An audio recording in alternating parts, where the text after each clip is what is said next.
28장 찬양 드리겠습니다.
찬송가 190장 찬양 드리겠습니다. 190장입니다.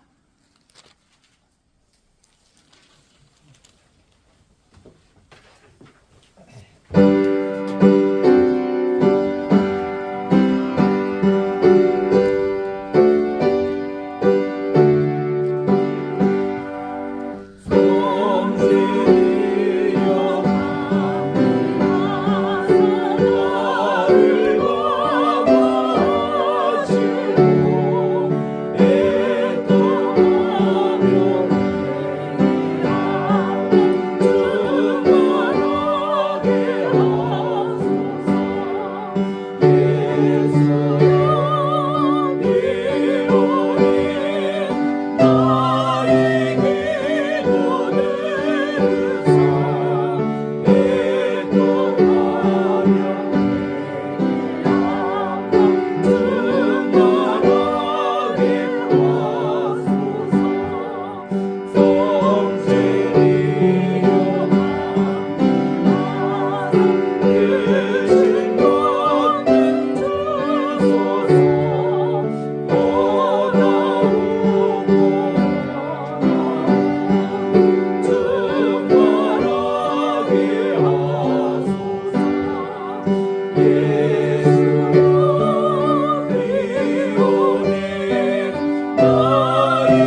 93장 찬양 드리겠습니다. 93장입니다.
샬롬. 지난 한 주 동안 평안하셨습니까? 오늘은 12월 셋째 주일입니다. 대림절 셋째 주일 예배, 하나님께 64장 찬송으로 영광 돌리겠습니다. 다 일어나셔서 찬송 드리겠습니다.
부수어 말라. 보라 내가 온 백성에게 미칠 큰 기쁨의 좋은 소식을 너에게 전하노라. 오늘 다윗의 동네에 너희를 위하여 구주가 나셨으니 곧 그리스도 주시니라. 너희가 가서 강복에 쌓여 구육에 누여있는 아기를 보리니 이것이 너에게 표적이니라. 아멘. 만복의 근원이 되시며 만왕의 왕이 되시고 만주의 주가 되시는 존귀하신 하나님께 영광과 찬송과 존귀를 세세 영원 무궁토록 돌려드립니다. 거룩하고 복된 이날 대림절 셋째 주를 맞이해서 주님 앞에 오늘 또 저희들이 예배를 드리오니 하나님 오늘 또 영과 진리 가운데 주님 앞에 최고의 예배를 드리는 이 시간 되게 도와주시고 예배가 회복됨으로 우리 나라가 회복되고 우리 가정이 회복되고 우리 공동체가 한 사람 한 사람 개인의 심령이 회복되는 복된 이 시간이 되게 도와주시옵기만을 예수님의 이름으로 기원드리옵나이다. 아멘. 우리 주보에 있는 공동 참여 기도를 한 목소리로 드리도록 하겠습니다. 시작. 거룩하신 하나님 아버지, 이 세상을 사랑하사 독생자를 선물로 주시고 누구든지 주님을 믿는 자는 멸망치 아니하고 무궁한 생명을 주심을 감사드립니다. 지난 한 주간 동안 지은 죄들이 불의, 불란, 미움, 시기, 살인, 분쟁, 욕망, 거짓, 탐욕, 교만, 비난, 비평, 불순종, 불효, 무질서, 무자비 등 저희들의 모든 죄와 허물을 용서해 주소서. 저희들이 주님의 모혈과 권능을 믿고 삶을 바꾸어 주님 안에서 새롭게 살게 하소서. 성탄의 소식을 만방에 전하게 하소서. 주님을 전격적으로 사랑하며 이웃을 제 몸처럼 사랑하게 하소서. 이 시간 주님께서 기뻐하시는 거룩한 산제물로 드리게 하소서. 하시오신 예수님의 이름으로 기도드립니다. 아멘.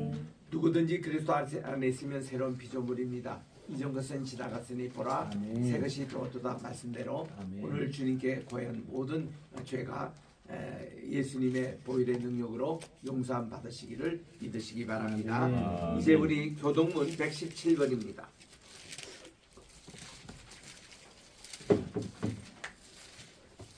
117번은 우리 구주 탄생 세 번째입니다.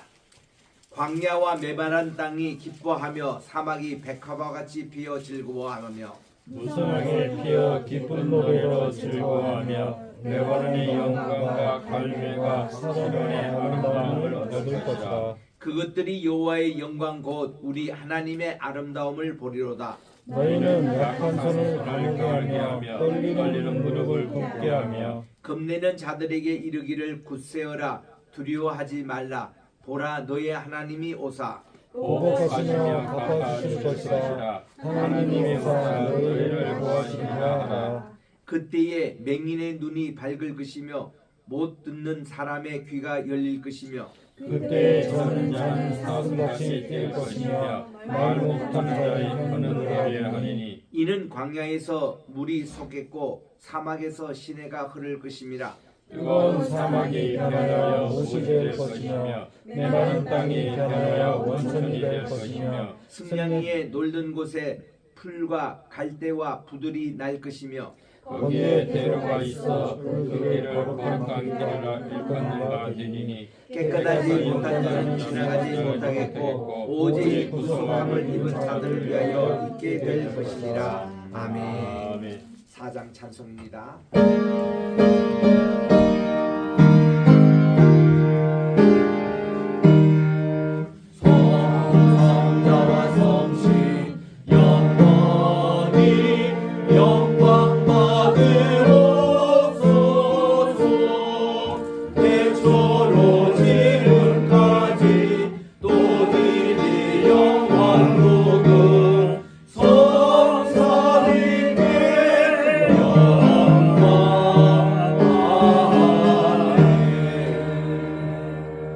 착석하시고 임 목사님 기도해 주시겠습니다.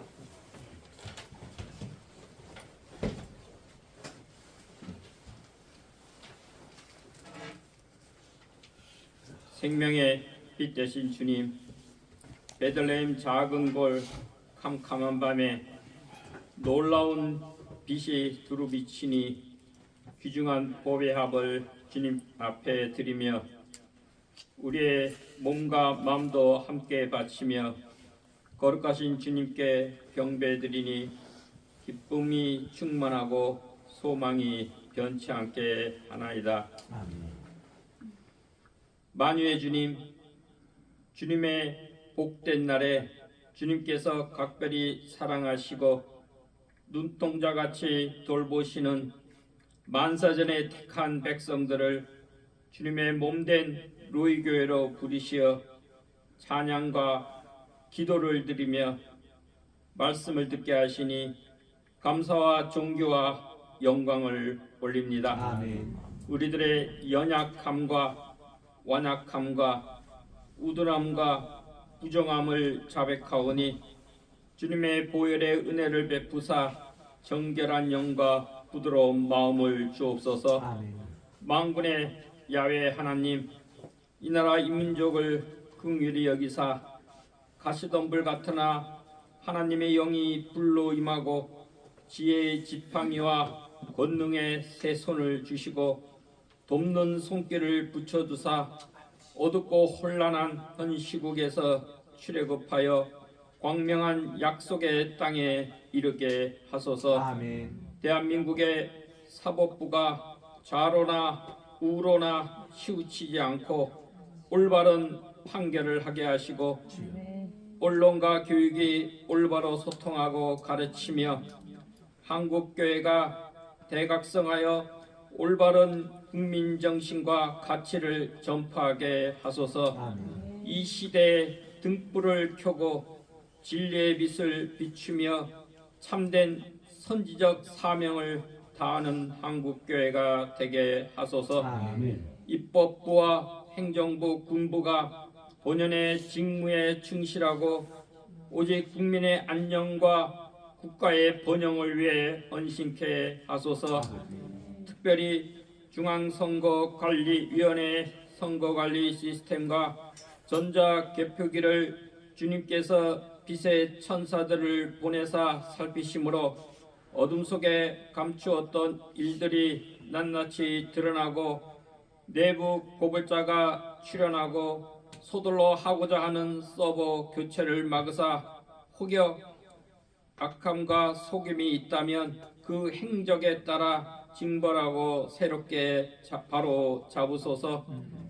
지도자들과 기득권 세력들이 소탐대실하여 단기적 현상에 매몰되어 국군을 훼손하는 일이 없도록 국민들이 정신을 차리고 깨어 기도하며 올바른 선택과 민의가 모아지게 하소서.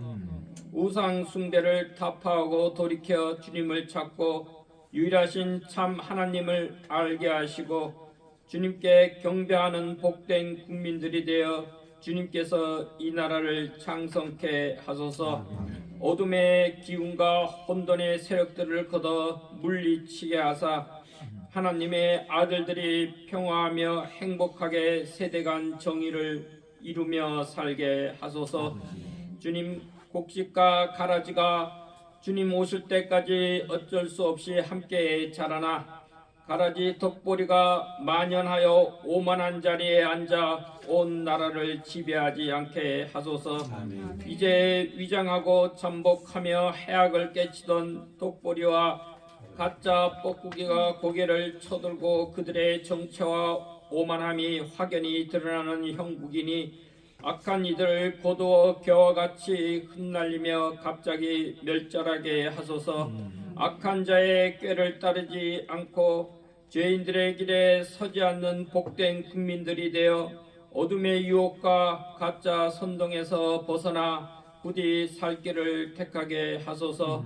빛이 어둠에 비추임에 어둠이 빛을 이기지 못하고 물러가게 하소서. 생명의 빛 진리의 영 생명수 강물이 온 나라에 임하여 부정부패가 사라지게 하소서. 부정하고 부패한 악인들은 자기의 꾀와 욕심에 걸려 넘어져서 자신들이 행한 악행이 부메랑이 되어 자신들에게로 돌아가게 하소서. 주님을 경외하고 국민들을 사랑하며 국가를 굳건히 세우며 창대케 하는 지혜롭고 신실한 인물들을 보내주소서. 주여, 이제 말씀을 듣겠나이다. 윤사멜 담임 목사님을 노이교에 세우사 이 시간 주님의 말씀을 맡기시어 생명수 강물이 흘러 생명의 회복과 번성함의 역사가 왕성히 일어나게 하소서. 무너진 예배를 회복하여 나라와 교회와 가정이 되살아나게 하소서. 예배당의 공기까지 사로잡으사 영과 진리로 예배합니다. 우리들의 찬송과 기도와 헌금을 받으시고 만복의 은혜를 베푸소서. 거룩하신 우리 구주 예수 그리스도의 이름으로 기도하옵나이다. 아멘.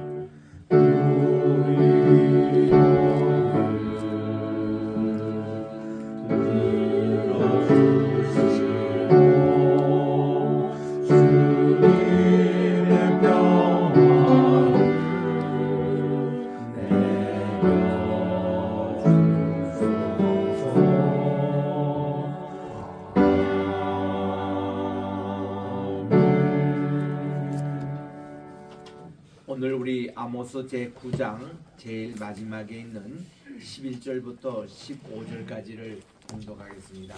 마지막 절 15절은 합독해 주시기 바랍니다. 아모스 9장은 구약의 1284쪽에 있습니다.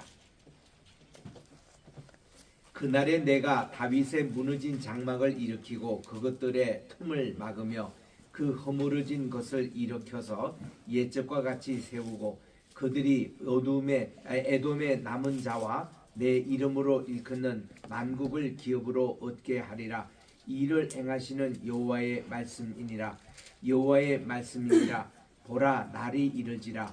그때에 파종하는 자가 곡식 추수하는 자의 뒤를 이으며 포도를 밟는 자가 씨 뿌리는 자의 뒤를 이으며 산들은 이 단 포도주를 흘리며 작은 산들은 녹으리라. 내가 내 백성 이스라엘이 사로잡힌 것을 돌이키니 그들이 황폐한 성읍을 성읍하여 건축하여 거주하며 포도원들을 가꾸고 그 포도주를 따라 마시며 과원들을 만들고 그 열매들을 먹으리라. 시작. 내가 그들을 그들의 땅에 심으리니 그들이 내가 준 땅에서 다시 뽑히지 아니하리라. 내 하나님 여호와의 말씀이니라. 아멘. 찬양 읽겠습니다.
나의 입술의 모든 말과 내 마음의 묵상이 주님께 연락되기를 원하네. 하나님 아버지, 오늘도 귀한 이 준비된 말씀 위에 성수님의 기름을 또 발라주시고 저희들의 마음에 옥토밭으로 만들어 주셔서 말씀이 심겨질 때에 정말 뿌리가 나고 싹이 나고 또 가지가 맺고 또 열매를 맺어 30배, 60배, 100배의 결실을 맺는 이 귀한 시간 되게 도와주시옵기만을 예수님의 이름으로 기도드립니다. 아멘. 할렐루야. 아멘. 오늘 우리 대림절 셋째 주일을 맞이해서 우리 첫째 주일은 소망의 빛을 등불을 켰습니다. 지난주 평화의 촛불을 켰습니다. 오늘은 사랑의 촛불로 핑크 컬러 분홍색을 촛불을 켰습니다. 우리 성경은 한마디로 하나님의 사랑의 얘기입니다. 하나님이 이 세상을 사랑하셔서 이 세상을 창조해 주셨고 또 이 세상에 종말은 있는 것이고 또 이 세상을 구원하시기 위해서 독생자 예수님을 보내주신 것이 이 성육신의 사건, 성탄절의 사건이었습니다. 그래서 우리 하나님의 사랑 여기에 대해서 요한복음 3장 16절은 하나님이 세상을 이처럼 사랑하사 독생자를 주셨으니 누구든지 그분을 믿는 자는 멸망하지 않고 영생을 얻게 하겠다는 말씀입니다. 이게 이제 영어로 킹제임스 바이블 이 버전으로 많이 알려진데 For God so loved the world that He gave His only begotten Son, whosoever believes in Him should not perish but have everlasting life라고 마지막에 영생이란 단어 대신에 무궁한 생명, 우리 히브리 그 단어인 올람을 그대로 직역을 했습니다. 이렇게 해서 이 요한복음 3장 16절 이 말씀은 예수님께서 니고데모와 대화하면서 주신 이 말씀인데 이것이 마틴 루터는 바로 기독교의 복음의 핵심의 원리다. 그렇게 말씀을 해서 하나님의 사랑 얘기가 우리 성경 전체의 얘기인 것입니다. 그래서 우리 오늘도 아모스 성에서 보면은 오늘 마지막 시간인데 흔히 우리 아모스 하면은 아모스 5장 24절에 오직 정의를 물같이 공법을 하수같이 흘릴지로다. 그거에서 사회 정의를 외치고 사회 그 모든 공법이 무너진 것에 대해서 응징하는 멸망의 메시지로 가득 찬 것은 사실입니다. 그런데 오늘 아모스 마지막 9장 11절에서 15절에 보면은 희망의 메시지로 끝나고 있는 것입니다. 다윗의 무너진 장막이 다시 일으키고 그리고 하나님께서 메시아의 왕국 나라를 이렇게 약속하는 그것으로 끝나고 있는데 모든 성경이 다 그렇습니다. 모든 성경이 처음에 시작은 단조로 시작했다가 장조로 끝나는 우리 단조가 뭡니까? 단조는 좀 슬프고 좀 이렇게 불협화음이고 또 이런 저음에서 이렇게 시작은 하지만 이게 음악이 끝날 때 보면은 이게 장조로 확 끝나는 그런 모습이에요. 우리가 하나님께 예배하러 올 때도 마찬가지입니다. 예배하러 오는 발걸음은 무겁고 슬프고 또 죄의식이 가득하고 이런 것에서 비록 오신다 할지라도 우리가 예배를 통해서 이것이 장조로 변하는 역사가 일어나는 거예요. 밝고 모든 것이 화합이 되고 또 이렇게 하나님께 영광을 돌리는 그래서 예배 끝나고 가는 발걸음은 활기차고 희망차고 또 이렇게 새로운 재충전을 받고 이 세상에 나가는 그런 모습이지 않습니까? 그래서 우리 모든 선지자, 모든 우리 성경은 다 그렇게 단절로 시작했다가 다 해피엔딩으로 끝나고 있는 것입니다. 요한계시록 보십시오. 얼마나 거기도 보면은 마지막 최후에 발하고 있는 악의 세력에 대해서 하나님은 둘째 사망으로 딱 끝나시고는 그리고는 새 하늘과 새 땅을 이제 주시고 그리고는 이제 하나님께서 정말 새로운 예루살렘을 우리에게 선물하시는 이런 모습을 그립니다. 그래서 오늘 우리 아모스의 이제 마지막 클라이막스 부분인데 우리 그 8장에서는 이제 네 번째 환상, 9장에서는 다섯 번째 환상이 있는데 이 환상 시리즈는 지난주에 우리가 읽기 시작했던 그게 연속인 것입니다. 우리 아모스 7장에 보니까 세 가지 멸망에 관한 환상이 나오잖아요. 첫째로 메뚜기 재앙에 대한 것이 나옵니다. 7장 1절부터 3절에 그 메뚜기 재앙은요. 다음 주에 우리가 요엘수를 공부하게 되는데 요엘수 공부에도 핵심이 메뚜기 재앙이었어요.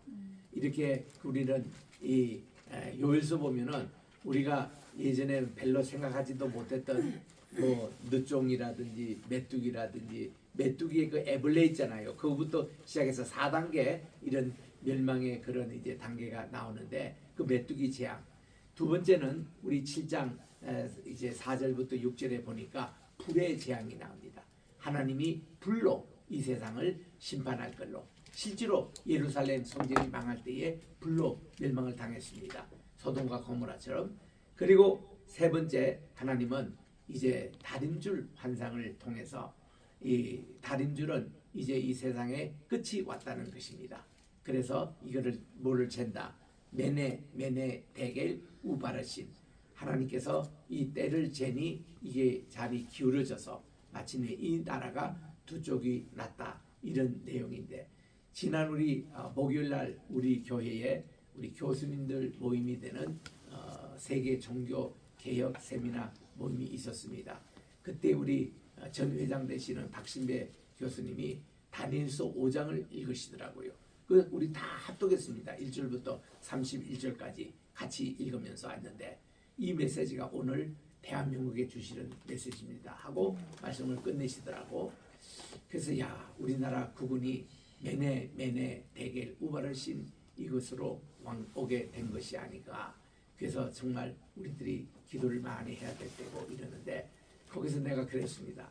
우바르신 나라가 두 쪽 나는 거 내란 상태 뭐 그런 것은 이해가 되지만은 우리나라가 남북 통일이 됐는데 지금은 남북이 지금 우리 분열이 됐는데 우리 남북이 지금 하나가 되는 이 메시지를 우리가 전해야 될 우리 대한민국인데 어디서 모범적인 나라가 되지 않겠느냐.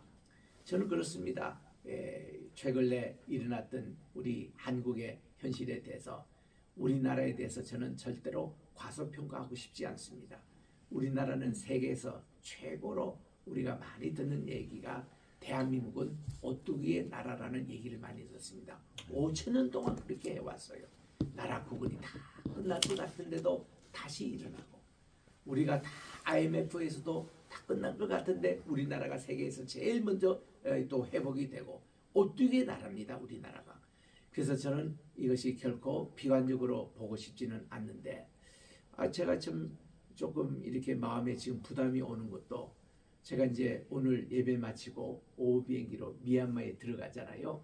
이 미얀마 항공기가 이 주일날 뜨고 화요일날 뜨고 이래가지고 할 수 없이 이렇게 갑니다만은 석 달 전에 미얀마에 갔을 때는 우리가 정말 100개 나라에 100개 교회 선교사를 파송하고 교회를 세우는 목표를 했는데 일로 교회가 미얀마에 세워졌잖아요. 그래서 그 교회 세우실 때 중공 예배를 인도를 갔었는데 그때 가니까 이제 뭐 교인들도 한 34명이 모였고 또 신학생들도 여럿이 오셔서 신학 특강도 하고 그리고는 이제 그걸로 끝난 줄 알았더니 이 선교사님이 그동안 이제 왕들을 위한 전도에 힘써가지고 이분의 원리는 우리 사도 바울이 그랬잖아요. 항상 그날에 가면은 그 마을에 가면 최고의 지도자 왕 이런 분들에게 먼저 복음을 전하면 그것이 복음이 퍼져가지고 이제 많은 영향을 끼치는 이런 전도법을 했거든요. 베드로 전도법은 이게 투망을 던지는 전도였습니다. 대중전도였습니다. 한 번 던지면 3,000명씩 세례를 받고 5,000명씩 그냥 또 이 주의 예루살렘 교회가 이렇게 늘어나고 이런 투망 전도법이라면은 이 바울은 1대1 전도였습니다. 한 사람 한 사람 만나서 복음을 전했던 것인데 바울 자신이 그가 이 헬라권 속에 사는 디아스포라 유대인으로서 그가 꽤 직위가 높은 그런 생활을 했던 것입니다. 부자였어요. 그의 아버지가 너무 이렇게 물목 장사를 잘해가지고 세금을 엄청나게 최고로 많이 내는 그런 유대인이 되다 보니까 로마 황제가 너무 기뻐가지고 그 바울의 아버지에게 시민권을 부여했습니다. 그리고서는 바울이 태어났거든요. 그래서 바울이 태어날 때부터 그는 시민권을 가지고 있었던 유대인입니다. 유대인으로서 굉장히 성공한 케이스였죠. 그러다 보니까 이 바울은 어릴 때부터 이 높은 사람, 이런 사람들과의 교제가 참 빈번하고 좋았습니다. 그래서 그분의 이제 그 교육이라든지 활동하는 거 보면은 예루살렘 공부하는 것도 유대인 가운데서 제일 바리새인의 수장이 되는 가말리엘, 요즘으로 말하면 한국의 서울대 같은 그런 곳에 와서 최고로 공부를 했던 바울. 거기서도 공부를 제일 잘해가지고 앞으로 가말리엘을 이어서 이 유대교의 바리새인을 이끌어갈 그런 공의의 이런 레벨에 있는 바울이었는데, 그래서 그가 예수 믿는 사람 못마땅해서 잡아다가 옥중에 집어넣는 그 일을 하려고 대제사장에게 공문을 발생해서 예수 믿는 사람들이 예루살렘 밖에가 심하니까 흩어졌습니다. 그래서 저 다메섹까지 가서 거기서 공동체를 이루고 또 예배를 드린다는 소문을 듣고 바울이 그 사람들 체포하러 이제 간 겁니다. 대제사장에 공문을 지고 또 이제 자기의 휘하 부대를 이끌고 이렇게 가는데 다메섹이 이제 거의 다마스커스가 다 온 시점에서 갑자기 하늘에서 빛이 나타나고 그리고 자기 이름을 부르는 거예요. 사울아, 사울아. 그래서 이 바울은 본래 자기 이름이 집안에서 사울입니다. 그는 베냐민 지파의 출신이고 사울 왕의 이름을 따라서 사울인데, 사울이란 뜻은 묻는다, 여호와께 묻는다라는 히브리 말이에요. 그런데 디아스포라 유대인, 이중 문화권, 해외에 있는 이분들은 자기들 집 밖으로만 나가면 이게 헬라권 문화입니다. 그래서 거기서 이 히브리식의 사울이라는 이름을 얘기하면 못 알아들어요. 그래서 할 수 없이 그들이 여기에 현지 있는 헬라식의 이름을 가지게 된 것이 그 당시 대부분 유대인들의 모습입니다.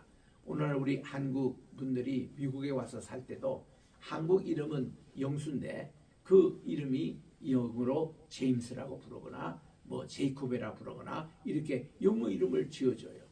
우리 딸도 미경이라고 이름을 지었더니 미국 사람들이 발음을 못해요. 미컹 이렇게 가지고 할 수 없이 이를 미셸이라고 이름을 지어줬습니다. 그래서 두 가지 이름을 다 씁니다. 한국 이름도 쓰고 또 이렇게 영어 이름도 쓰고 이렇게 뜻이 이렇게 된 것인데, 그래서 바울은 태어날 때부터 사울이었고 그의 어릴 때 이 헬라권 문화계 할 때는 바울이었어요. 그리고 그 후에도 그가 이 헬라권 이게 이방 전도할 때는 바울이라는 이름을 사용했고 다시 또 유대인들 내에서는 사울이라는 이름을 쓴 것이 이게 정설입니다. 그런데 이게 다 세계적으로 알려진 그런 정설의 내용인데 오로지 한국 교회만이 무슨 사울이 변하여 바울이 됐다. 그것도 다메섹 도상에서 성경이 어디에 나오냐 말이에요. 성경에 전혀 그런 얘기가 안 나옵니다. 세계에서 최고의 바울 권위 그 분에게서 제가 박사과정을 했거든요. 폴 샘플이라는 교수님. 그분에게 내가 물어봤어요. 아니 당신은 이렇게 한 학기 내에 바울 신학을 강의하면서 어떻게 그 중요한 사울이 변하여 바울이 됐다는 얘기를 안 하시냐고 그랬더니 그거 누가 얘기하냐고. 한국교회가 다 그렇게 한다고. 그랬더니 아니 자기는 처음 듣는데요. 평생 바울을 전공하면서도 거기를 쳤는데요. 그래서 내보고 이렇게 숙제를 내시더라고. 만약에 미스터 윤이 사울이 변하여 바울이 됐다는 이거를 성경 구절을 한 군데로 찾으면은 내일 당장 그분이 그때 PhD 두는 박사 원장이었거든요. PhD를 주겠다는 겁니다. 내가 이거만 찾으면 내가 학위를 준다더니 얼마나 신납니까? 집에 가서 아무리 찾아봐도 있나요? 없거든. 그냥 한 가지 딱 찾은 게 사도행전 13장 9절에 있는 말씀을 찾았습니다. 그때 보니까 1차 전도여행 갈 때에 이 바울과 또 이렇게 바나바의 고향이 되는 부부로에 갔을 때에 그게 총독을 만나잖아요. 그 이제 총독을 전도를 합니다. 그래서 이 모든 박수 그 무당 여기에 그거를 끊어내고 이제 이렇게 전도를 하는데 그분이 예수님을 받아들인 거예요. 그때 이렇게 나오더라고요. 그 사울이라고 하는 바울이 그때부터 이방 선교가 시작이 되니까 바울이란 이름으로 쭉 사용하다가 다시 그가 예루살렘 돌아왔을 때에 사도행전 22장에 재판을 받을 때에 그는 다시 그 사울이란 이름을 이 유대 사회에서 사용하게 된 겁니다. 그래서 내가 찾아가서 교수님께 내가 못 찾았으니 했더니 그러면 그렇지. 성경에 그런 얘기 나오지 않는다고. 근데 왜 이게 한국교회가 이런 얘기가 퍼졌는지 그를 조사해서 자기에게 알려달란 거예요. 굉장히 아주 호기심이 많다고. 그래서 한 달 후에 방지일 목사님이 우리 지역에 연합집회 강사님을 오셨습니다.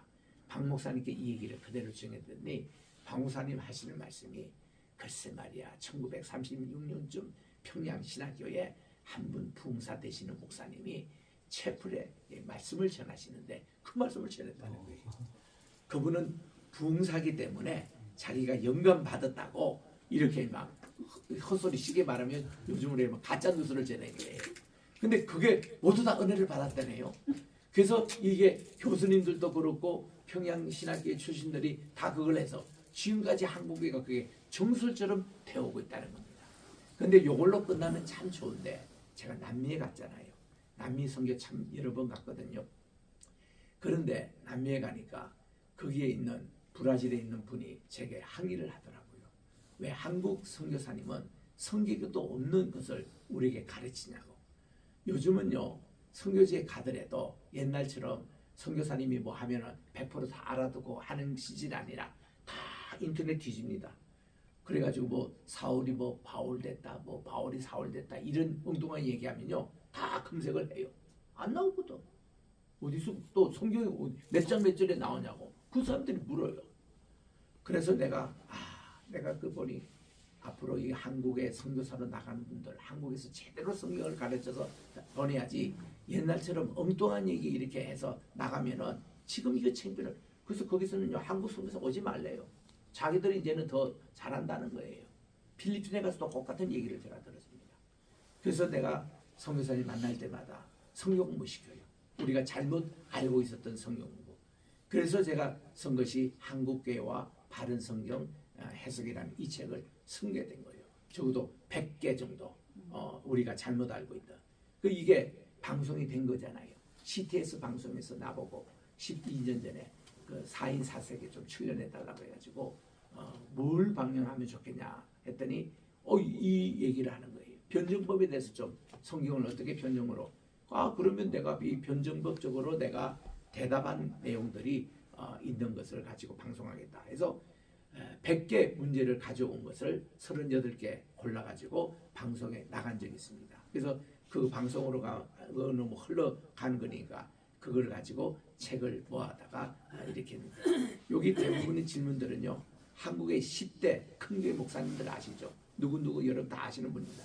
그분들이 한국에 가서는 이렇게 질문할 데가 없다는 거예요. 미국만 오시면 저를 찾아오셔가지고 여기서 질문을 합니다. 여기에 대해서 어떻게 거기에 대한 답변에 대한 그런 글들이 많이 있습니다.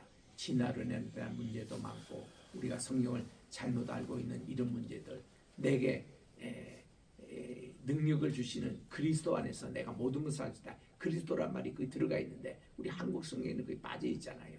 그런 얘기며 그리고 또한 우리 그 성경에 보면은 마태복음 20장에 가요 포도원 비유에 나오는데 이 큰 아들에게 이제 너 포도관서 오늘 일하라 했는데 그 나라는 제가 가겠습니다 하고는 가지 않았어요.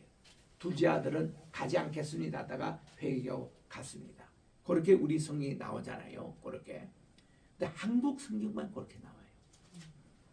미국 모든 성경, 뭐 중국, 일본, 저기 러시아, 제가 각 나라마다 그 다 이게 확인해 봤지 않습니까? 한국 성경은 그렇게 나와요.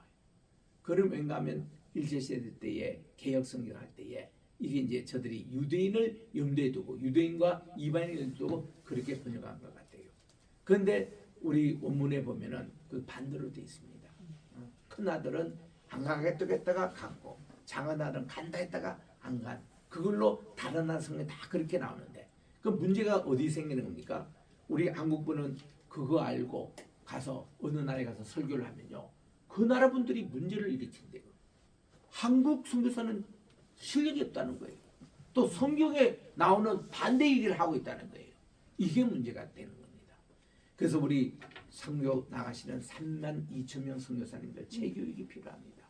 이게 우리 이제는 이게 다 이게 보는 시대이기 때문에 한국 교회가 뭐 140년 선교를 받고 이렇게 큰 교회가 많고 그거 뭐합니까? 성경을 바르고 가르쳐야지. 바른 가르침. 그래서 제가 좀 몸이 고단할 때 제가 63개국을 다니면서 제가 이 사역을 하고 있는 거예요. 가서 이렇게 하나님 말씀을 바르게 가르치면서. 자, 제가 오늘 우리 아모스 마지막 이제 2장을 공부할 차례입니다. 8장에 보니까 하나님이 이제 4번째 환상을 보여주시는데 여름 실과 과일을 이렇게 보여주시는 겁니다. 그리고는 2절에 보니까 8장 2절에 보니까 하나님 이 아모스에게 묻습니다. 내가 무엇을 보느냐 했더니 여름 과일 한 광주리가 보입니다. 그때 여호와께서 내게 이르시되, 그러니까 하나님이 그냥 일방적으로 보여주시고 말씀이 아니라 너 뭐 보느냐? 제가 뭐를 봅니다. 이런 질문법, 이게 참 중요합니다. 우리 그저께도 우리 그 새벽기도 인도하면서 모세가 이제 그 출애굽할 때 이집트로 파송될 때에 내 손에 무엇이 있느냐? 모세가 자꾸 가기를 거절하니까 지팡이를 들고 있습니다. 그래서 이 지팡이를 던져라. 뱀이 됐어요. 그거를 꼬리를 잡아라. 그래서 다시 이 지팡이로 돌아왔습니다. 기적을 보여주신 거예요. 자기는 40년 동안 이를 가지고 목동 생활에 도망자로서 조용히 살고 있고 이제는 80이 돼서 죽으려면 기다리고 있는 모세에게 어느 날 문득 나타나셔서, 그것도 타지 않는 가시덤불에 주님이 나타나셔서 내 발에 신을 벗어라. 내가 쓴 곳은 거룩한 곳이니라. 그렇게 말씀을 하면서 신을 벗는다는 행위는 하나님께 모든 주권을 맡긴다. 이제는 내가 주님을 주인으로 모시겠습니다. 저는 주님의 종으로 살겠습니다. 그 모습이거든요. 그래서는 우리 주님이 이렇게 내 민족의 그 이집트에서 종살이하고 있는 신음의 소리를 내가 보는 거구나. 이게 스네라는 가시떨비 자체의 이 뜻이 말이죠. 고난과 역정과 눈물과 환난과 아픔의 그런 총집합입니다. 거기에 우리 주님이 불로 임하셨지만 이것이 타지 않았습니다. 도리어 이 가시덤불에게 힘을 주고 치유를 주고 회복을 주고 이런 메시지로 주님이 나타나셨는데, 지금 모세 자기의 모습이 가시덤불과 같은 모습이었습니다. 여기에 주님은 불을 그에게 주신 거예요. 우리가 어떤 소명을 받고 은혜를 받을 때는요, 하나님의 불이 내게 임하면요, 내가 은혜 받고 내가 깨지고 내가 변화되고 내가 이게 달라지는 겁니다. 그런 이런 참 이게 은혜가 임하는 이 불의 역사. 그래서 이 모세가 거기서 자기가 깨지는데 자신이 없었잖아요. 그랬더니 하나님이 내 지팡이를 던져라. 이중의 지팡이로 변한 겁니다. 그래서 그는 평범한 지팡이가 하나님의 지팡이라고 20절 출애굽기 4장 20절에 그렇게 용어가 바뀌잖아요. 이 지팡이를 가지고 얼마나 위대한 일을 많이 했습니까? 이걸 가지고 이적을 행하고, 이걸 가지고 홍해 바다를 가르고, 이걸 가지고 르비디 반석을 깨뜨리고, 이걸 가지고 불뱀을 이제 걸렸을 때 구리뱀을 만들어가 이를 쳐다보는 자 다 살게 했고, 정말 이 많은 일을 했던 하나님의 지팡이가 된 것. 이거를 볼 때에 우리 하나님이요, 이렇게 질문과 답변 형식으로 이 모세 자기 자신의 자화상을 깨뜨리고 하나님의 새로운 자화상을 심어주는 거예요. 내가 무엇을 가졌냐? 내 손을 여기에 넣어라. 다시 꺼내라. 문둥병자가 됩니다. 다시 넣어라. 다시 해라. 이것이 다시 온전한 손으로 회복이 됩니다. 이래서 하나님이 질문과 답변 형식으로 우리를 교육을 시키시는데 여기도 지금 아모스에게 내가 뭘 보느냐? 제가 여름실과 한기를 봅니다. 그랬더니 하나님의 말씀이 이렇게 나옵니다. 내 백성 이스라엘의 끝이 이르렀다 했는데 그냥 우리가 이렇게 한국말로 읽거나 영어로 읽으면 몰라요. 이게 무슨 말인지. 근데 히브리 언어로 읽으면은 과일이라는 그 단어가 이게 카이스라는 단어입니다. 그리고 이게 끝이라는 것이 케이스입니다. 이게 모음 하나 틀린 것이지 자문 꼭 같은 이게 우리 따라합시다. 카이스, 케이스 이 같은 말이에요. 그래 이런 비슷한 언어를 가지고 이렇게 하는 것을 히브리어 용법에서는 월드 플레이라고 그럽니다. 말장난하면 조금 억압이 좀 약하게 보이는데 그런 뜻이 아니고 이제 단어를 가지고 이 발음을 가지고 이제 이거를 강조하는 그런 용법이거든요. 우리 성경에 그런 게 많습니다. 아담, 아담하면은 우리 사람이고 아담하면 흙이잖아요. 아담아 그것도 그런 말장난이거든요. 또 아브라함은 집안의 아비고 아브라함은 열국의 아버지. 또 사레 이거는 한 집안의 어머니인데 사라 그러면 이 열국의 어머니. 이것도 사라 이게 다 말장난이에요. 그 조금 발음 조금씩 차이면서도 이거를 이제 하나님께서 이렇게 말씀하신다. 그래서 요게 이제 그렇게 돼 있는 겁니다. 그래서 이게 과일을 이제 종말로 많이 이렇게 해석을 하는 것이 아모스 이 말씀 때문에 그렇습니다. 그래서 이제 13절에 보니까 그날에 궁중의 노래가 애국으로 변할 것이고 곳곳에 시체가 많아서 사람이 잠잠히 그 시체들을 내버리리라고 말씀을 하시므로 하나님의 심판이 이렇게 가까워졌다는 겁니다. 그리고는 4절부터 다시 우리 아모스의 주제가 되는 사회정의가 내려간다는 겁니다. 여러분 읽으면요. 우리 요즘으로 얘기하면 이 민생 문제입니다. 민생 문제. 나는 대한민국 국회가 이 1년 동안 민생 문제를 얼마나 다뤘는지 너무 답답해요. 그 중요한 민생 문제를 같이 취급하면서 뭐 정치 뭐 자기들 뭐 그거 하면 어렵더라. 민생은 그냥 다 독탄해. 많은 지금 문제들이 지금 쓰레기 되고 있다고 하잖아요. 이 민생 문제입니다. 4절에 보세요. 가난한 자를 삼키며 땅에 힘 없는 자를 망하게 하려는 자들아 이 말을 들으라. 너희가 이르기를 월삭이 언제 지나가며 우리가 곡식을 팔며 안식일이 언제 지나가며 우리가 밀을 내게 할고 에바를 작게 하고 세계를 크게 하여 거짓 조울로 백성들을 속입니다. 은으로 힘 없는 자를 삽니다. 신 한 클레로 가난한 자를 삽니다. 찌꺼기 밀을 팔자 하는도다. 민생 문제, 민생이 도탄에 이릅니다. 땅에 지금 이릅니다. 여호와께서 야곱의 영광을 두고 맹세하시기를 내가 그들의 모든 행위를 절대로 잃지 않겠다는 것이에요. 이로 말미암아 땅이 떨어지지 않겠으며 그 가운데 모든 주민이 애통하지 않겠느냐. 여러분 오늘 대한민국의 민생 문제가 이렇게 파괴되고 이런 것을 책임을 우리 하나님이 물으실 거예요. 그래서는 이 온 땅이 강에 넘친같이 솟아오르며 애곡강같이 뛰놀다가 낮아지리라 이렇게 말씀하고 있습니다. 그 다음 이제 9절부터 내용이 하나님의 말씀에 대한 심각성을 말씀하는데 주 여호와께서 말씀하시기를 그날에 내가 해를 대낮에 지게 하여 백주의 땅을 캄캄하게 하며 너의 절기를 애통으로 너의 모든 노래를 애곡으로 변하게 하며 하나님의 심판입니다. 모든 사람에게 굵은 배로 허리를 동이게 하고 모든 머리를 대머리가 되게 하고 독자의 죽음으로 말미암아 애통하듯 하며 결국은 공갈자라. 이게 사회 문제만 아닙니다. 영적인 말씀 문제가 또 이게 심각합니다. 그래서 이제 9절 이하에 이렇게 11절 이하에 이렇게 하나님이 고발합니다. 주 여호와의 말씀이니라. 보라 날이 이르지라. 내가 기근을 땅에 보내리는데 양식에 없음 주림이 아니고 물이 없어 가람이 아니라 여호와의 말씀을 듣지 못한 기갈이 오겠다는 겁니다. 하나님 말씀이 그렇게 홍수같이 많아도 실질적으로 우리가 듣고 싶은 말씀이 거의 없듯이 그렇게 많은 요즘으로 뭐 우리가 마음만 먹으면 SNS나 뭐 이게 인터넷이나 또 카카오톡이나 얼마나 말씀을 우리가 많이 받습니까? 근데 그게 꼭 내가 이 말씀은 내가 꼭 들어야 되겠다. 딱 그런 말씀이 과연 얼마나 있느냐 말이에요. 우리가 홍수가 나잖아요. 모든 홍수가 다 물이잖아요, 사실은. 근데 진정 홍수 속에는 마실 물이 없는 거예요. 우리 바다 망망대해에서 이렇게 물이 떨어집니다. 그 다 바다 물이잖아요. 근데 그 물을 못 마셔요, 우리가. 그 물을 못 마셔요. 마실 물이 따로 있는 거예요, 우리에게. 그러듯이 참 오늘날 이런 홍수 같은 그런 많은 말씀이 떠돌아다니는데 진정 우리가 듣고 싶을 말씀에 영적인 기한이 없는 거예요.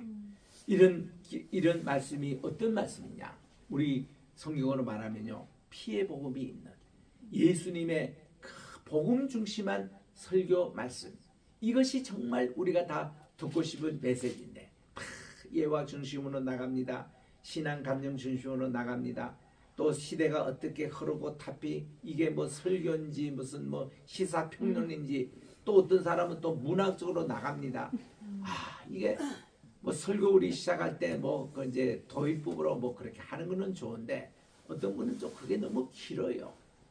이게 뭐 설교 시간에 하나님 말씀만 제대로 전하면 되는 것이지 그게 무슨 뭐 성인들의 얘기, 고사성은의 얘기 들으면서 이런 거 안 되는 거예요. 오늘도 대한민국의 많은 강당에서는 설교가 최근에 일어났던 정치적인 거 언급할 것이고 이런 거에 대해서 뭐 평할 것이고 하는데 우리 그럴 필요가 없잖아요. 우리 성경만 가르쳐도 여기서 모든 원리가 나오고 해답이 다 나오는데 이것만 잘 가르쳐도 되는 것인데 영적인 기갈이 온다는 겁니다. 그래서 12절에 보니까 사람이 이 바다에서 저 바다까지 북쪽에서 동쪽까지 비틀거리며 여호와의 말씀을 구하려고 돌아다녀도 얻지 못하리니 그날의 아름다운 처녀와 젊은 남자가 다 같이 쓰러지리라. 말씀의 기갈로 인해 가지고 이렇게 된다는 것입니다. 지금은 돌아가셨습니다마는 미국 장로교 우리 한국 교회 전체를 책임지고 계시는 총무 목사님 최창무 목사님이 계셨어요. 그분은 연세도 많으신데 평생 결혼을 하지 않으셨던 분입니다.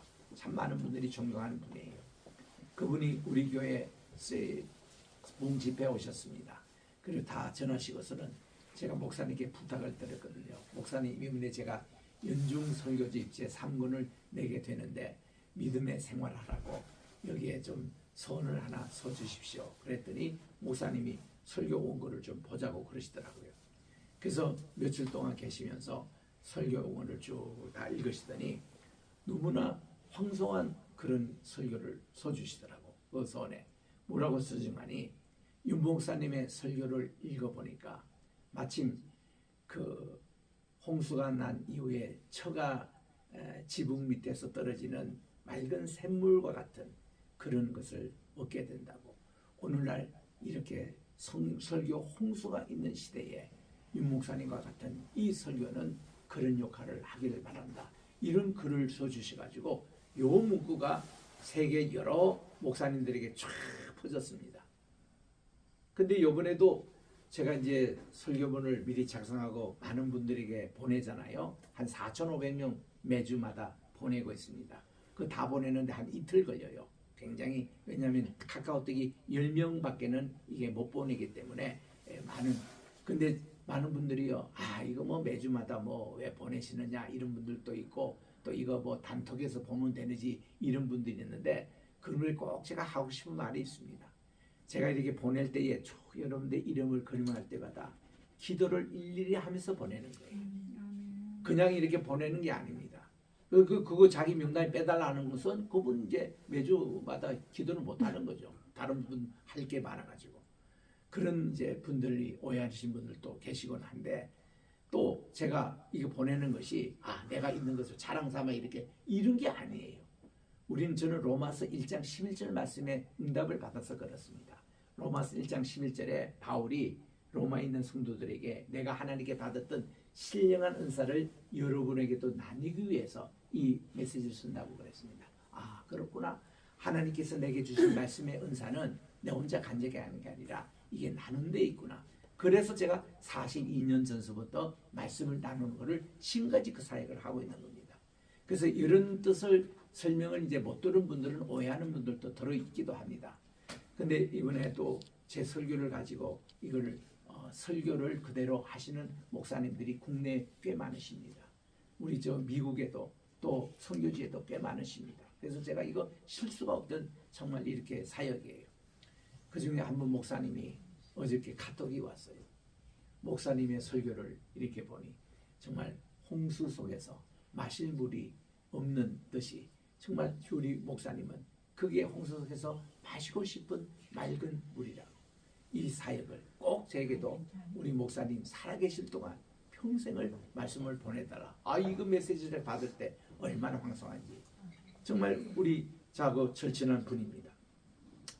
그런 이 메시지를 여기서 보는데 14절에 보니까 사마리아에 죄된 우상을 두고 맹세하여 이르기를 다나 내 신들이 살아있음을 두고 맹세하노라. 이게 사마리아라면 베델에 있는 금송아지 우상을 얘기하는 거예요. 그리고 내 신들이 사람, 요게 이제 다나 요 말과 9장 1절입니다. 9장 1절은 이제 5번째 환상이 나오는데 여기도 제단이 나와요. 주께서 제단 곁에 서서 할 때 보면은 위에 14절에 단이라는 것은 정관사가 없는 거예요. 이게 9장 1절에는 정관사가 있습니다. 이 단이라는 게 the 미스마카크, 이게 제단이란 디 올트리라는 말, 정관사가 있어요. 요거는 문관이 예루살렘 제단을 얘기합니다. 우상의 제단 앞에서는 정관사 안 써요. 그래서 이렇게 우상의 것은 아무것도 아니라는 거. 그리고 이제 9장 1절부터는 5번째 마지막 환상이 나오는데 여호와 하나님이 제단 곁에 서서 계시는데 하나님이 이 우상 숭배로 오염된 이 성전을 부주십니다. 9장 1절에 보니까 기둥머리를 쳐서 문지방이 움직이게 하며 그것으로 부셔져서 무리의 머리에 떨어지게 하라. 내가 그 남은 자를 칼로 죽인다. 또 한 사람도 도망하지 못하게 하겠다. 이 도망하다가도 서울로 들어갈지라도 내 손이 거기에 있다. 하늘로 올라가지라도 내가 거기에 붙잡아 있다. 갈멜산 골짜기에 숨을지라도 내가 거기서 찾아낼 것이다. 내 눈을 피하여 바다 밑에 숨을지라도 주님은 거기 계시고 뱀을 명령하여 물게 하겠다. 그 원수 앞에 사로잡혀 갈지라도 내가 거기에 칼을 명령하여 죽이게 할 것이다. 하나님의 심판을 철저하게 이렇게 임한다는 말씀입니다. 이게 이제 마지막 5번째로 보는 환상의 내용이었습니다. 그래서 이제 이제 9장의 후에 보면은 이렇게 말씀을 계속하고 있죠. 5절에 보니까 주 만군의 여호와는 땅을 만져 높게 하사 거기 거주하는 자가 애통하게 하시며 그 온 땅이 강에 넘침같이 솟아오르며 애국강같이 낮아지게 하시며 그리고는 그분의 궁전을 하늘에 세우시고 그 궁창의 기초를 땅에 두시며 바닷물을 불러 지면에 쏟으시는 분이 여호와시니라 하고서는 하나님은 창조주 하나님을 강조하고 계시는 겁니다. 하나님께서는 모든 우상은 마지막 다 물리치게 하시고 하나님은 새로운 나라를 세울 것을 암시하고 있는 내용. 그래서 이제 7절부터 8절, 9절, 10절에 다 그런 멸망의 그것을 주님이 약속하시고 나서는 마지막 11절입니다. 이 말씀을 주시려고 아모스를 주신 거, 아모스를 이 북방 이 왕국에 보내주신 것 같아요. 여기에 이제 9장 11절에 보니 그날에 이것은 종말입니다. 하나님의 회복의 날입니다. 새하늘과 새 땅을 세울 그 날입니다. 내가 다윗의 무너진 장막을 일으키며 하나님이 스스로 무너뜨린 그 장막을 일으킨다. 여기서 다윗의 장막이라는 것은 성전을 얘기합니다. 다윗의 왕조를 얘기합니다. 궁극적으로 이것은 메시아의 왕조를 얘기하는 거예요. 하나님이 이 메시아의 왕조를 다시 일으키고 그것들의 틈을 막으며 그 허물어진 것들을 일으켜서 예전과 같이 세운다 할 때에 여기서 일으키신다, 틈을 막으신다, 허물어진 것을 일으키신다, 레이자, 옛날같이 세우신다, 빌다, 이것이 전부 다 회복의 용어입니다. 다 하나님이 회복의 그 동사를 말씀하고 있잖아요. 이전에 한국에 또 이런 노래가 유행했습니다만은 Raise Me Up, 이것이 그 당시 IMF로 무너졌던 이 세계, 또 코로나로 무너졌던 이 세계가 다시 희망을 주는 메시지에 그 노력이 됐지 않습니까? 그게 회복입니다. Restoration. 하나님이 다시 나를 raise up. 이것이 여기에 나오는 용어인 거예요. 그래서 12절에 보니 5번째 동사가 나옵니다. 그들이 에돔의 남은 자와 내 이름으로 일컫는 만국을 기업으로 얻게 하리라. 하나님이 이 모든 빼앗긴 것을 다시 다 회복해 주신다는 말씀입니다. 오늘날 대한민국 여러 가지 어려운 가운데 이 말씀만 보면 희망이 되는 게 없습니다. 유대인들이요, 이 말씀 가지고 지금까지 시온주의 운동을 일으키고 있습니다. 1899년 이 데오도로 헤르스라는 분이 이 말씀을 가지고 시작한 것이 시온주의 운동이었습니다. 그분은 세계 흩어진 유대인들이 예루살렘으로 다시 돌아가자는 운동을 일으킨 거예요. 그래서 그게 이제 불과 이제 100하고도 150년 후에 1948년 5월 14일 날 이스라엘이 영국으로부터 독립할 때에 그 운동이 이제 참 완성이 된 거죠. 그리고는 지금도 통곡의 벽에 가보면 유대인들은 이 말씀을 읽고 주여 예루살렘 성전이 언제 회복되시니까, 이 나라를 언제 회복하시니까, 우리 사도행전 1장 6절에 있는 말씀대로 예수님의 제자들이 예수님께 묻던 그 질문 그대로 이 나라를 언제 회복하시니까 그 꼭 같은 질문을 오늘도 통곡의 벽에서 하고 있다는 것입니다. 그래서 우리들은요, 이 9장 11절부터 12절의 이 회복의 메시지가 얼마나 좋은지, 그래서 이 회복이 되는 모습이 13절부터 이렇게 나옵니다. 여호와의 말씀이 보라, 날이 이를지라 그때는 파종하는 자가 곡식 추수하는 자의 뒤를 이으며, 얼마나 곡식이 달 때기에 2모작 3모작 정도가 아니에요. 지금 여기서 막 그 추수를 하고 있잖아요. 하면서 뒤에는 지금 씨 뿌리고 있는 거예요. 이거는 뭐 1년에 몇 모작 아닙니까? 이렇게 풍성하게 되며, 또 포도를 밟는 자가 씨 뿌리는 자의 뒤를 이으며, 산들은 단 포도주를 흘리며 작은 산들은 녹으리라. 이렇게 풍성한 음식에 열매가 넘치고 음식이 넘치고 이런 추수가 잘 되고 이런 것으로 회복되는데, 14절에 내가 내 백성 이스라엘이 사로잡힌 것을 돌이키리니 이제는 나라 주권도 다시 회복이 되고 그들이 황폐한 성읍을 건축하여 거주하며 포도원을 가꾸고 그 포도주를 마시며 과원들을 만들고 그 열매를 먹으리라고 이렇게 말씀을 합니다. 그리고 15절에 보니 내가 그들을 그들의 땅에 심으리니 곧도로 이제 돌아옵니다. 이제는 다시는 어디 떠돌아다니잖아요. 디아스포라 되지 않습니다. 그들이 내가 준 땅에서 다시 뽑보지 아니하리라.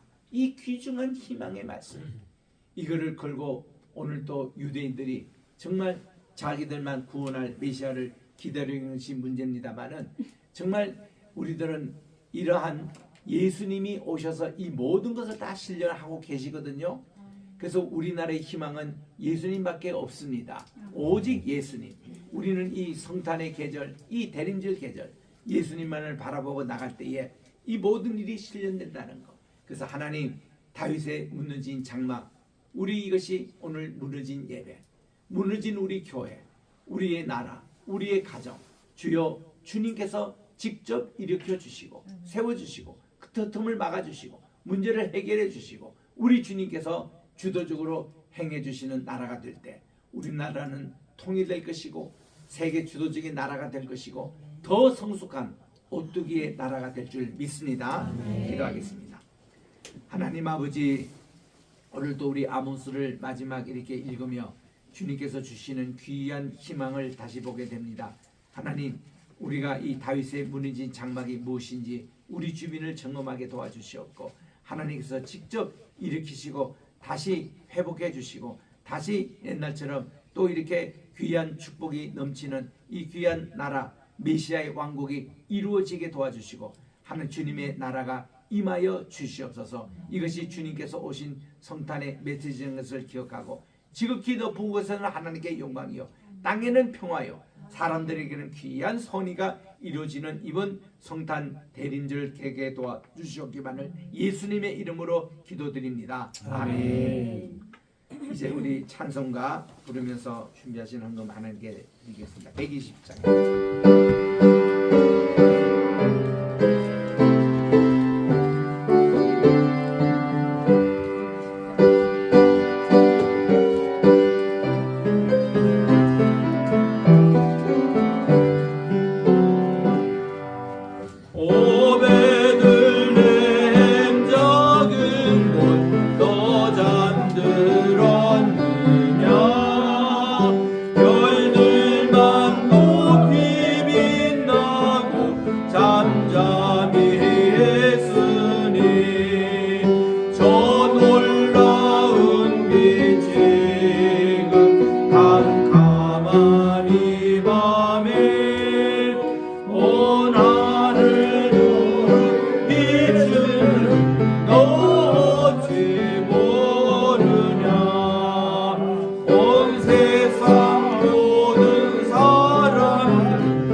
하나님 아버지, 오늘도 주님 전에 나와면서 귀한 예물을 주님께 바칩니다. 또 수입의 10의 1조, 감사의 예물, 선교의 예물, 또 여러 가지 각종 주님께 드리는 이 예물을 주께서 받아주시고, 하나님 아버지, 우리 임재천 목사님 가정 위에 항상 감사의 제목이 차고 넘치도록 도와주시고, 또 하시는 모든 사업 위에 복을 내려주셔서 독일과 미국의 그 모든 수출의 길이 활짝 열려지게 도와주시옵소서. 아버지 하나님, 또 이렇게 건강으로 인해서 주님께 늘 기도하는 분들도 있사오니 하나님께서 인도해 주시옵시고, 오늘 또 우리 미얀마로 또 이렇게 출발하는 발걸음도 있사오니 미리 가 계시는 우리 강도사님 인도해 주시고 우리 기쁨으로 만나게 도와주시오며, 또 우리 모든 성도님들 함께 기도로 동력하여 이번에도 양공대학에 가서 이렇게 우리 선교사님이 그동안 개척을 하고 했던 그 모든 한국어학과, 또 여기 특강위에도 또 이렇게 함께 해주시고, 우리 또 신학교 위에 또 이제 우리 교제 개척한 우리 로이교회가 은혜 가운데 잘 풍성장하는 모습을 보게 하여 주신 것 감사드리고, 이번에도 좋은 신방의 발걸음이 되게 도와주시옵기만을 예수님의 이름으로 기도드립니다. 아멘. 다 일어나셔서 1장 찬송으로 하나님께 영광 돌립니다.